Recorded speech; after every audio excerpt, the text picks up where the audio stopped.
everyone, my name is Roxanne V. Agabao, and for today's vlog, I want to share what I have learned to the first and second grading sa subject na Empowerment Technology. Our first lesson is the evolution of information and communication technology. The first one, the pre-mechanical period, can be traced back thousands of years ago, around 3000 to 1450 CE.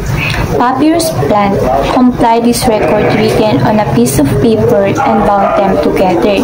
Humans started using the numerical system. The most popular device created in this period is said to have come from China, the abacus. Abacus was manually operated device similar to the modern calculator. Dito sa mechanical period na ito is wala pang machine. The second one, the mechanical period. This period started around 1415 to 1850. Mechanical calculator called Pascal. Mathematician inventory Blaise Pascal and William S.G. Card installed automate counting and calculations. Invention was Charles Babbage. He invented analytical engine, the first programmable mechanical computer. Dito sa period nito ay may machine na.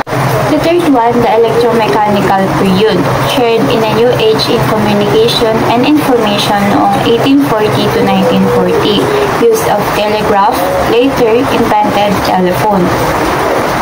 Telegraph, considered first electrical communication device, invented in 1837 by William Job and Charles Weston. Then, in 1844, an American inventor named Samuel Morse successfully introduced the first single-circuit telegraph, which gave rise to the Morse code. Alexander Graham Bell was a Scottish-born scientist and inventor, best known for inventing the first working telephone in 1876. The fourth one, the electronic period. The late vacuum tubes period as the start of electronics period, the dawn of the electronic numerical integrator and computer, also known as ENIAC. Transistor period in 1947, the transistor was invented. The integrated circuit period, an American electrical engineer named Jack Kilby was credited for introducing the integrated circuit or IC. It's a device that is composed of a group of transistors and circuit elements compressed in a single package. The computer processor period, personal computers then use this processor to deliver user application, originally designed in Italy by Pier Giorgio Pareto and his team. The fifth one, emerging technologies. There are 7 emerging technologies. The first one, artificial intelligence or AI, the branch of computer science with making computers work and act like human. The second one, the robotics, the field of computer science and engineering concerned with creating devices that can move and react to sensory input. It is a form of AI. The third one, biometrics, technology used to measure and analyze human body characteristics such as DNA, mainly for authentication purposes. The fourth one, quantum cryptography, beside of encoding and decoding inverse messages, depends on physics, not mathematics. Fifth, computer assistant translation or CAT, use of computers to assist in the translation of a more natural languages into another or other vice versa. The sixth one, 3D imaging and holography, photographic technique that uses light to project objects in a way to use 3-dimensional. X-ray is an example of 3D image. The last one, virtual reality, the term used to describe a 3-dimensional computer-generated environment that can be explored and interact with a person. Our next lesson is Wide Web.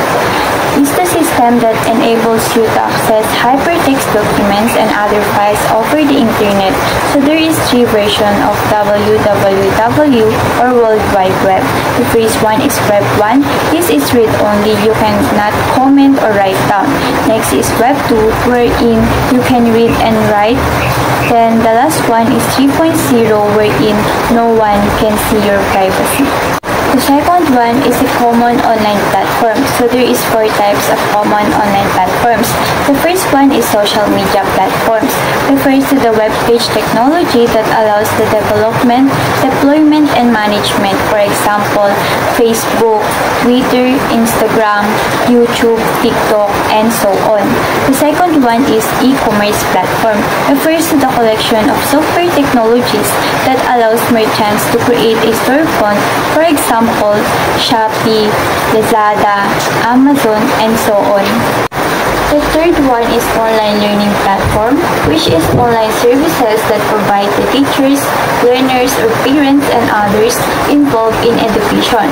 For example, MS Teams, Learning Management System, Google Classroom, and the last one is online video platforms, refers to the service providing end-to-end tools used to create, customize, publish, and manage features online. There are 8 principles and basic techniques of image manipulation. The first one is cropping, cutting parts away to remove distracting or irrelevant elements. The second one, color balance, ambience and tone of light of the picture.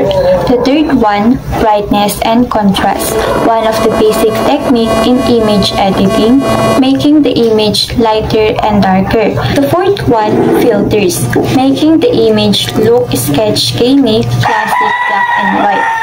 The fifth one is cloning, refers to copying or duplicating. The sixth one, changing the background, adding the background to make beautiful. The seventh one, removing color, removing certain color to your image, desaturating the color of the image. And the last one, combining text, graphics, and image, adding multiple elements in your layout.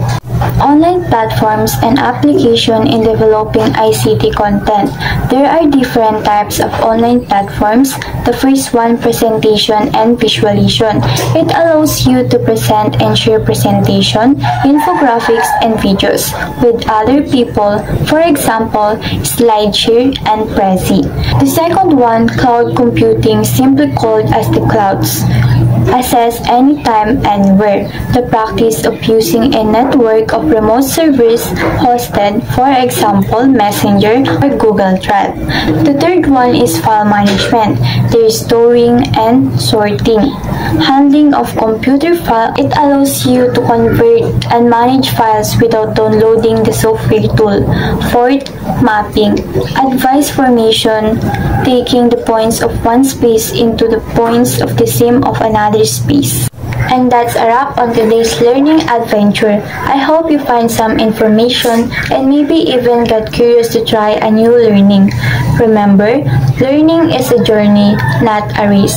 So be patient with yourself and celebrate every small victory. Don't forget to like this video if you enjoy it and subscribe for more learning adventures to come. See you in the next one.